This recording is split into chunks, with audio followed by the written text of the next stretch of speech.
Flights are $200 each, my mom said. If you cannot afford it, stay behind. I nodded, then got an alert. My credit card had been used for 4 business class tickets. Not mine. I opened my app, hit dispute all, locked the account. At check-in, my sister texted, "Why is nothing paid for?" I texted back, "What you said?" I stayed behind, then booked my own getaway. The next day, my dad showed up at my apartment. I did not. Flights are $200 each. My mom said, "If you cannot afford it, stay behind." I didn't argue. I just nodded, even smiled like it didn't sting. Like it wasn't the 6th time in 2 years my own family had made it clear I didn't belong unless I paid for the privilege. She said it so casually over speakerphone while I was still in my scrubs, sweating after a 12-hour shift at the hospital. I had just finished working back-to-back night shifts to cover the rent and chip away at my student loans. They were all going to Maui. My mom, my dad, my sister Kayla, her husband Derek. A week-long family vacation. Business class, of course. "You know, we deserve this," she added. "It's been a rough year for everyone." Everyone. As if I wasn't part of that everyone. As if I hadn't loaned Kayla $2,500 last April when Derek lost his sales job, or covered Dad's medical deductible when his blood pressure spiked and he refused to go to urgent care because of cost. I told her it was fine, that I'd stay behind. And then I went back to cleaning up vomit from a drunk patient who tried to punch me for suggesting he lay down. But later that night, I got a ping on my phone, an alert from my credit card app for business class tickets, $12,200 each. My card, not my name. I opened the app. Passenger names, Caleb B., Derek B., Sandra M., Mom, William M., Dad. No. Alex M., no, me. I stared at the screen for a full minute. My fingers went cold, my heart pounding. They had used my credit card again, without asking, without telling me, just assumed I'd cover it like I always did. I didn't even get a window seat out of it. I tapped dispute all. Then I locked the account. An hour later, I was brushing my teeth when my phone buzzed again. A text from Kayla. "Why is nothing paid for? We're at check-in." I wiped the toothpaste from my mouth, looked at the message, took a deep breath. Then I typed back, "What you said, I stayed behind." And I did. I stayed behind, but not in the way they expected. I booked my own getaway. Somewhere warmer, quieter, no family, no obligations, no guilt. The next morning, my phone buzzed again. A call from Dad. I didn't answer. That afternoon, he showed up at my apartment. Knocked like he owned the place. I didn't open the door. It didn't start with the tickets. That was just the cherry on top of a mountain made of broken boundaries and overdraft fees. It started when I was 22, and Caleb borrowed my credit card to buy a dress for her engagement party.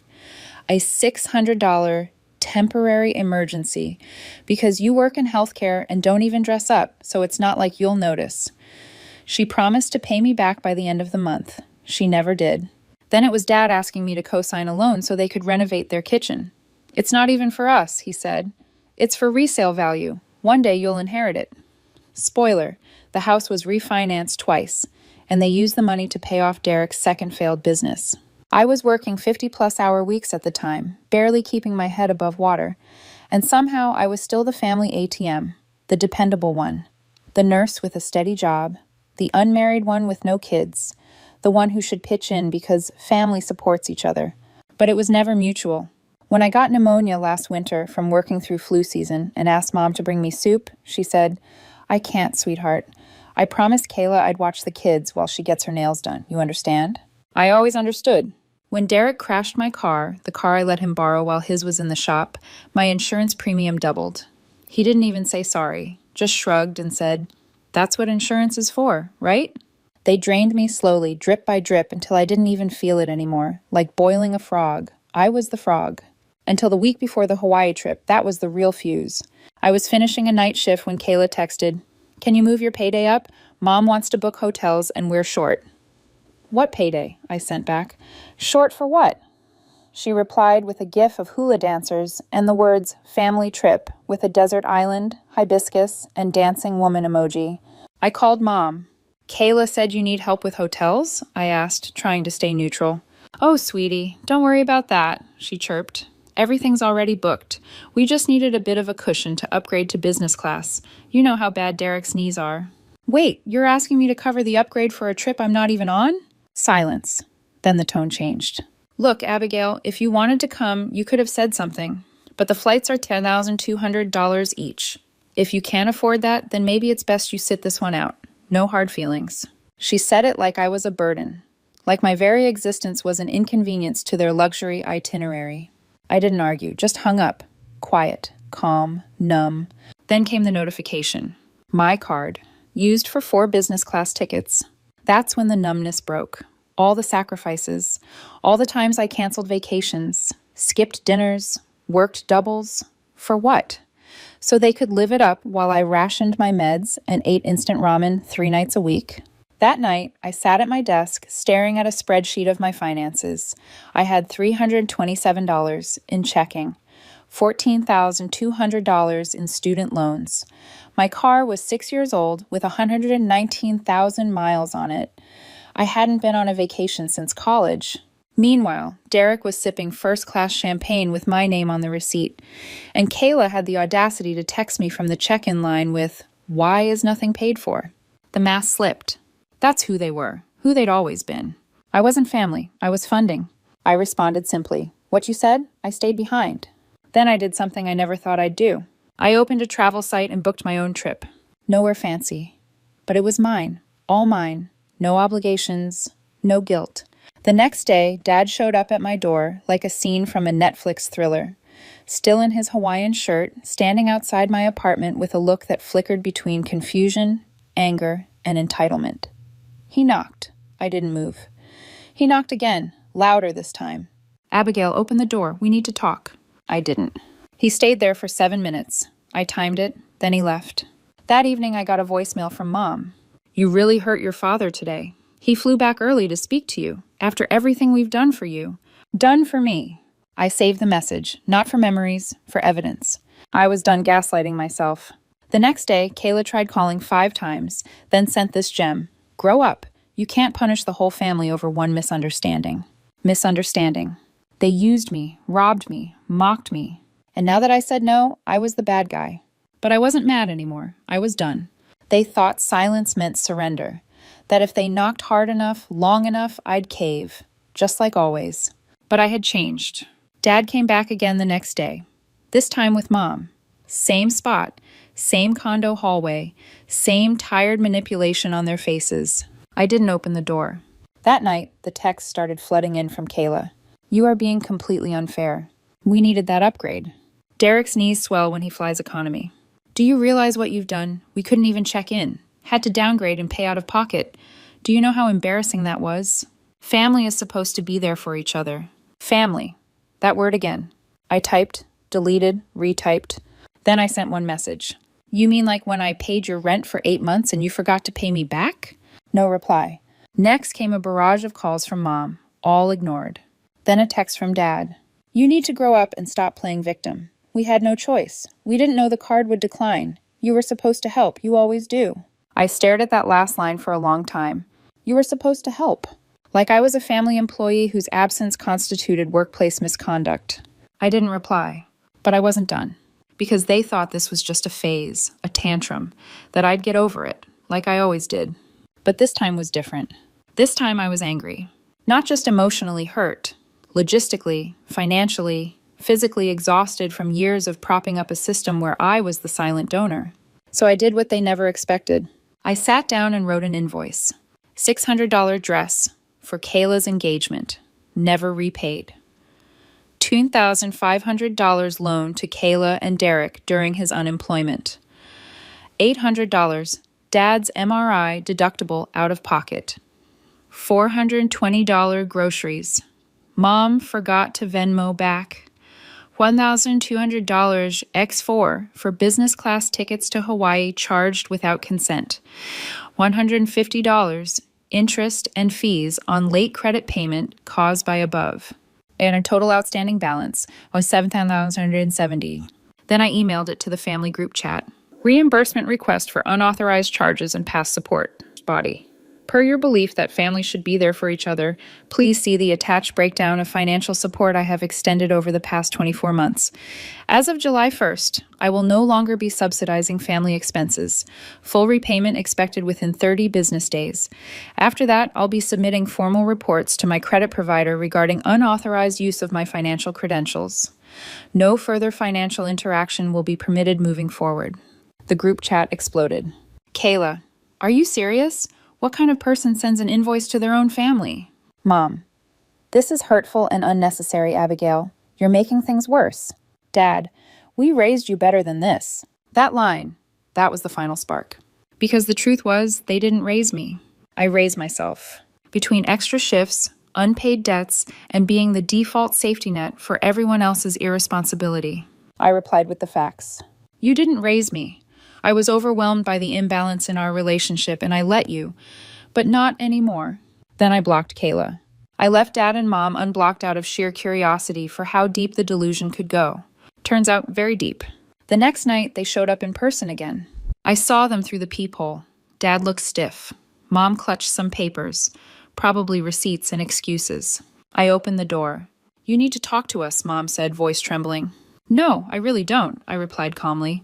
Dad stepped forward. This stunt, freezing the credit, the invoice, it's spiteful, Abigail. We're your family, and you used my name and card to buy flights. I snapped. That's not family. That was a serious breach of trust. We didn't think it'd be an issue, Mom cried. You always help. Because you trained me to, I cut in. Since I was 22, you've treated me like a walking debit card. I helped because I was taught that saying no meant I was a bad daughter, but I'm done being the good daughter. Don't talk to your mother like that, Dad growled. No, don't talk to me like I owe you something, I shot back. I worked double shifts while Kayla and Derek used my money to sip mimosas at LAX. I helped pay your hospital bills while you called me selfish behind my back. He stepped forward. You think this makes you strong? Turning your back on family? No, I said, but it makes me free. I closed the door in their faces. Not slammed, just firm, deliberate, with finality. They didn't knock again. Later that night, I got a voicemail from Mom. A quiet, defeated voice. I don't know who you are anymore. And for the first time in my life, I smiled at those words. Because I wasn't the person they used to walk all over. After I closed the door in my father's face, the silence that followed wasn't peaceful. It was surgical, precise, final. No more banging on the door. No more guilt-laced voicemails, just a vacuum where their control used to live. For 2 days, nothing. Not a word from any of them. I half expected the cold shoulder to last forever. Then came the panic. It started with an email from my bank. Someone had attempted to use my old frozen credit card again to rent a car in Maui. Derek, of course. I called the fraud department. They confirmed the attempted charge matched his ID info. Would you like to press charges? They asked. I didn't, not yet. But I had them document everything and emailed the report to myself. As subject line typing evidence in case they escalate. Later that night, I received a text from an unknown number. We're stranded. Are you seriously going to leave your family like this after all we've done for you? Kayla. I stared at it for a long time. What had they done for me, really, besides take? I didn't reply, just screenshotted it and filed it in the new folder I'd made. Family patterns I won't repeat. A few days passed. Then something truly bizarre happened. I got a message on Facebook from Marissa. Yes, that Marissa, Derek's ex-wife. We hadn't spoken in years. Last I heard, she moved across the country after their divorce and started over. She was always too smart for him. A lawyer with bite, ambition, and an allergy to nonsense. Her message was simple. Hey, Abigail. Sorry to pop in like this, but you might want to talk. I replied, Is this about Derek? She sent a thumbs up. Then a file, a PDF. I hesitated for a second, then opened it. Inside, screenshots, bank transfers, a paper trail. Apparently, Derek had been rerouting funds from a joint family account Mom and Dad gave him access to for emergencies. He was gambling again. Crypto this time. High risk, low IQ. It got worse. In the screenshots, there were emails. One from Mom, begging Marissa not to report anything. Another from Dad. We'll fix this. Abigail doesn't need to know. They knew. They all knew. They hid it from me because they were scared I'd cut them off before I actually did. The plane tickets were just the tip of the iceberg. They had been bleeding me dry to cover up Derek's financial mess. I called Marissa immediately. She picked up on the second ring. I wasn't sure you'd even want to talk, she said, but I couldn't keep watching from the sidelines. I know how they used to treat you. I asked why she was sending this now. She paused, then said, because you're finally doing what I should have done years ago, walking away, and I thought you deserved to know the truth. That night I printed every page, every transfer, every shady message. I stapled them together and walked them to my desk. And for the first time in years, I slept with the window open, breeze in my room, no anxiety buzzing in my chest. The next morning, I got a call from an unknown number. I let it go to voicemail. It was Dad. His voice was low, not angry, but strained. Abigail, I don't know what to say. Your mother is sick with stress. Kayla's not eating. Derek, he's not doing well. We made mistakes, sure, but you've made your point. I'm asking, man to woman, can we please talk? I typed one sentence and texted it back. You're not entitled to grace you never earned. That week, I sent the invoice again, this time with Marissa's files attached as addendum. Supplemental evidence. I copied Aunt Linda. And just for fun, I forwarded a redacted version to Dad's employer's HR department anonymously. A few days later, I got an alert. Dad was no longer listed on the company site. I didn't celebrate. I wasn't angry, just detached. Meanwhile, my life, it bloomed. I enrolled in therapy, real in-person sessions. I took long walks, bought a bike, cooked something new every weekend. Started seeing a man I met at the hospital cafeteria, David, soft-spoken, curious, no idea who my family was. And I told him about them, about me, about the version of myself I was finally building without them. One afternoon, David and I sat on my couch, reviewing a local hiking trail. He pointed to one and smiled. Want to go next weekend? And for the first time in years, I didn't have to check my bank account. I just said yes. Weeks later, I got one last letter, handwritten, no return address. I recognized the handwriting. Kayla. 5 pages of manipulation masquerading as apology. We all make mistakes. You took it too far. Mom cries every day. You've turned your back on blood. At the end, she wrote, we're family. Nothing changes that. And I realized she was right. We are family. That's what makes this even worse, because it wasn't strangers who stole from me. It was the people who knew me best, and still did it anyway. I folded the letter, placed it on top of the Marissa file, and locked them both in a drawer. The night before my birthday, I got a card in the mail. Simple, no return address. Just 3 words written inside. And I see you. It was from Marissa. And in that moment, I smiled, because someone finally did. It's been 6 months since I slammed the door on my past. 6 months since I stopped apologizing for saying no. 6 months since I finally looked at myself in the mirror and didn't see a walking wallet, but a woman, whole and untethered. I used to think closure meant they'd come to me, heads bowed, tears in their eyes, offering apologies and redemption. But closure wasn't their job, it was mine. 3 weeks ago, I ran into my mother. Total accident. I was grabbing my morning espresso at a quiet downtown cafe, still half asleep, earbuds in, hoodie up. Then her voice, Abigail. I looked up, and there she was, smaller than I remembered. Not just in stature, in presence, like time had shrunk her. She smiled like nothing ever happened, like we didn't go to war with silence and invoices. Can we sit? We sat. She talked first, rambling, no real apologies, just memory revision. We were just trying to hold things together. We didn't realize how much you were carrying. If we could go back, maybe we'd do some things differently. No ownership, no mention of the fraud, no word about Derek trying to use my credit again, no accountability for Kayla's venom. Just an emotional dress rehearsal where I was supposed to play the forgiving daughter. But I was done with that role. Then came the inevitable. Do you hate us now? I didn't flinch. No, I said, but I don't owe you anything anymore. She blinked. But we're family. That's not an argument, I replied. That's an excuse. She reached into her purse and handed me an envelope, stood up, said she hoped I'd come back to them someday. I told her calmly, I already did, to tell you I'm not coming back. When she left, I opened the envelope. A check. $7,870. No note, no apology, just silence with a $sign. I didn't cash it, not immediately. I pinned it to my wall above my desk next to a quote that changed my life. You are not required to set yourself on fire to keep others warm. Kayla never reached out directly again, but Marissa did. Turns out, after sharing Derek's financial lies with me, she sent the same packet of proof to a family law attorney in the state fraud office. Derek is now under investigation for wire fraud and misappropriation of family funds. Because guess what? He didn't just use my card. He also skimmed from Mom and Dad's retirement fund, the same people who once told me he's just going through a rough patch. Poetic. When I asked Marissa why she'd helped, she said, because you deserve backup, and I couldn't sleep knowing they'd keep bleeding you. She wasn't just Derek's ex anymore. She was a truth bomb with receipts. Dad? He lost his job quietly. Rumor is HR started digging after a certain anonymous packet arrived. He tried calling me once more. Voicemail. You've made your point, Abigail. You've embarrassed all of us. But family is not a transaction. You'll regret this. I didn't respond. Because here's the truth. Family is a transaction, when it's always been one-sided. David and I were solid.